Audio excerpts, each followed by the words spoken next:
Bonjour tout le monde, j'espère que vous allez bien. Bon, pour ceux qui me connaissent, vous savez qu'il y a deux choses que je kiffe dans la vie. Il y a l'histoire, déjà pour commencer, je pense que c'est un des trucs que j'aime vraiment le plus. Et ensuite, il y a le sport.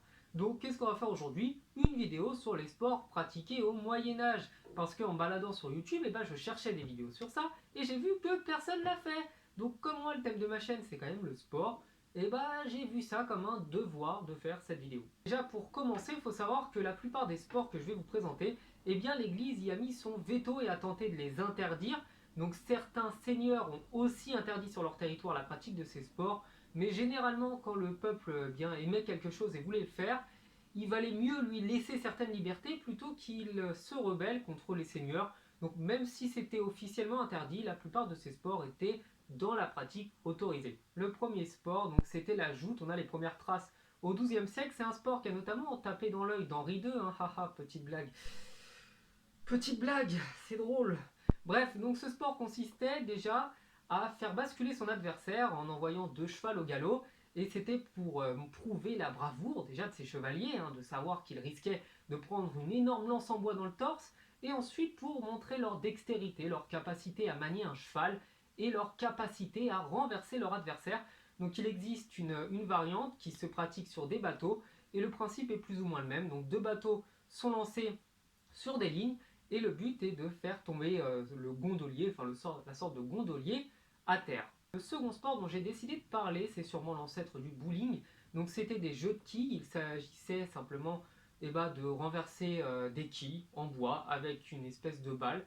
Donc bon, on n'a pas trop de traces, c'est pas extrêmement bien documenté, mais on peut imaginer que les règles étaient plus ou moins les mêmes que le bowling. Au 8e siècle, là on part au Japon, donc c'est là qu'on a les premières traces du sumo. Donc le sumo, c'est un sport qui est interdit totalement aux femmes. Les femmes n'ont d'ailleurs pas le droit d'assister au combat et qui était fait plus ou moins en l'honneur de leur divinité. Donc je ne connais malheureusement pas le nom, et de toute manière, si c'est des noms japonais, c'est mieux que je les prononce pas. Et donc ce sport, enfin plutôt cet art martial, était vraiment lié à la religion du Japon et était fait comme une sorte de fête religieuse. Au 14e siècle, à la même période que le jeu de quilles, apparaît l'aviron. Donc l'aviron, ce sont les courses de bateaux.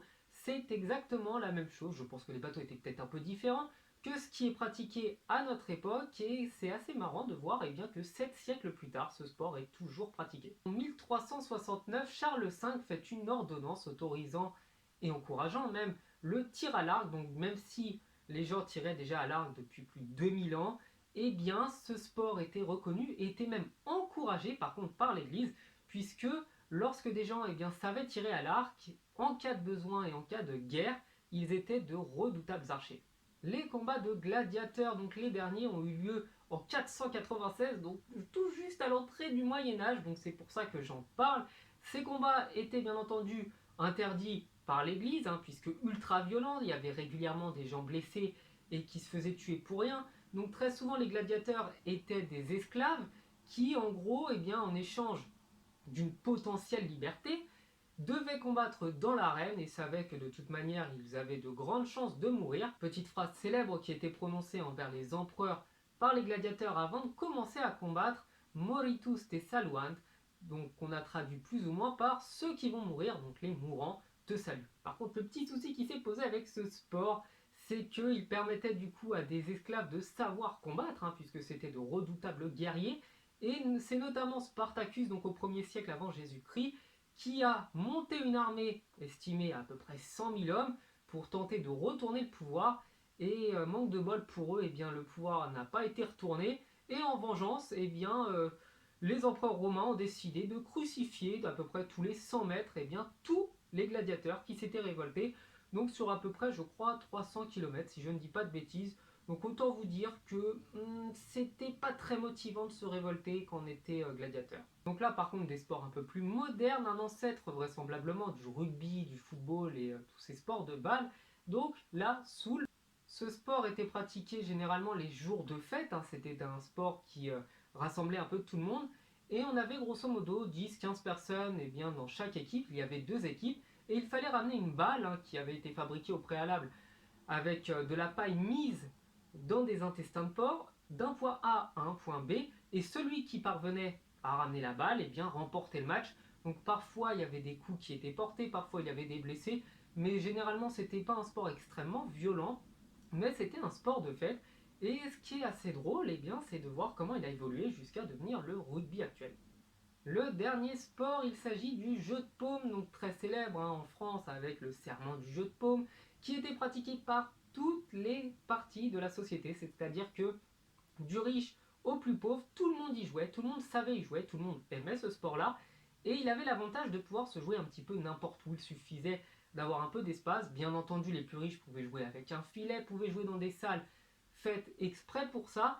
On note notamment qu'au 15 et 16e siècle, à Paris, il y avait 13 fabricants de balles de paume, donc pour y jouer, contre seulement 8 librairies dans Paris, donc Paris qui comptait déjà 200 000 habitants. La dernière chose à savoir sur le jeu de paume, c'est qu'on estime qu'il y avait entre 7 et 13 000 personnes qui vivaient directement ou indirectement du jeu de paume, puisque certains fabriquaient des balles, et qu'il y avait déjà des sportifs professionnels à l'époque, donc des grands champions de jeu de paume, que les gens payaient pour voir jouer.